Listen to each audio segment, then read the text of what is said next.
ನಮಸ್ಕಾರ. ನನ್ನ ಹಿತೈಷಿಗಳಿಗೆ ನಾನು ಚೆನ್ನಾಗಿದ್ದೀನಿ, ನೀವೆಲ್ಲ ಚೆನ್ನಾಗಿದ್ದೀರಾ ಅಂತ ತಿಳ್ಕೊಂಡಿದ್ದೀನಿ. ಇವಾಗ ಮಹಾಕುಂಭಮೇಳ ನಡೀತಾ ಇದೆ 2025ನೇ ಇಸ್ವಿದು. ಅದು 144 ವರ್ಷಕ್ಕೊಂದ್ಸರಿ ನಡೆಯೋದು. ಇವಾಗ ಪಾಪ ಯಾರೋ ನೋಡಿ, ಇದು ಮೊನಾಲಿಸಾ ಅಂತ ಇವರು ರುದ್ರಾಕ್ಷಿ ಎಲ್ಲ ಮಾರೋದಕ್ಕಂತೇಳ್ಬಿಟ್ಟು ಮಹಾಕುಂಭಮೇಳಕ್ಕೆ ಬಂದಿದ್ದಾರೆ. ಅವರು ಚೆನ್ನಾಗಿರೋದೇ ಒಂದು ಅವ್ರಿಗೆ ಶಾಪ ಆಗೋಯ್ತು.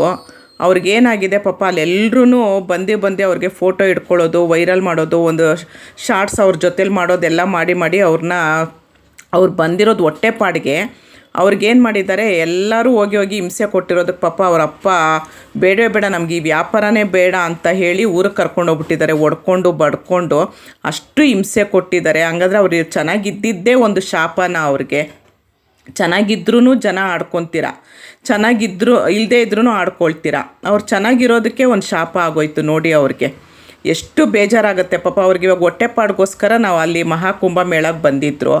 ಇವಾಗ ನೋಡಿ ಊರಿಗೆ ಹೋಗಿ ಸೇರಿಕೊಂಡ್ರು. ಅವ್ರಿಗೆ ಇವಾಗ ಊಟಕ್ಕೆ ಏನು ವ್ಯವಸ್ಥೆ ಆಗುತ್ತೆ ಏನೋ ವರ್ಷಕ್ಕೆ ಇದು 144 ವರ್ಷಕ್ಕೊಂದ್ಸರಿ ಆಗೋದು.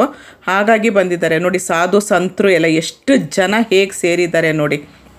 144 ವರ್ಷಕ್ಕೊಂದ್ಸರಿ ನಡೆಯೋದಂತೆ. 40-50 ಕೋಟಿ ಜನದ ಮೇಲೆ ಸೇರ್ತಾರೆ ಅನ್ನೋ ಭರವಸೆ ಇಟ್ಕೊಂಡಿದ್ದಾರೆ. ಅದೇ ತಕ್ಕನಾಗ ಅಷ್ಟು ವ್ಯವಸ್ಥೆ ಮಾಡಿಸಿದಾರಂತೆ ಪ್ರಯಾಗ್ರಾಜಲ್ಲಿ ನೋಡಿ. ಸಾಧು ಸಂತರೆಲ್ಲ ಎಷ್ಟು ಜನ ಎಲ್ಲೆಲ್ಲಿಂದ ಯಾವ್ಯಾವ ಮೂಲೆಯಿಂದ ಹಿಮಾಲಯದಿಂದ ಎಲ್ಲ ಬಂದಿದ್ದಾರೆ. ಆದರೆ ಇದು ಇರಲಿ, ಒಳ್ಳೆ ರೀತಿಲಿ ನಡೀಲಿ. ಆದರೆ ಮೊನಾಲಿಸಾದು ಕೇಳಿಬಿಟ್ಟು ನನಗೆ ತುಂಬ ಬೇಜಾರಾಯಿತು.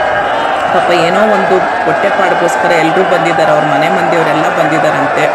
ರುದ್ರಾಕ್ಷಿ ಆ ಮಣಿ ಈ ಮಣಿ ಅಂತ ಮಾರೋದಕ್ಕೋಸ್ಕರ ಬಂದಿದ್ದರೆ ಈ ಜನ ಅವಳನ್ನ ಅಷ್ಟು ಚೆನ್ನಾಗಿರೋದು ನೋಡ್ಬಿಟ್ಟು ಈ ಥರ ಎಲ್ಲ ಮಾಡಿರೋದು ತುಂಬ ಬೇಜಾರಾಯಿತು.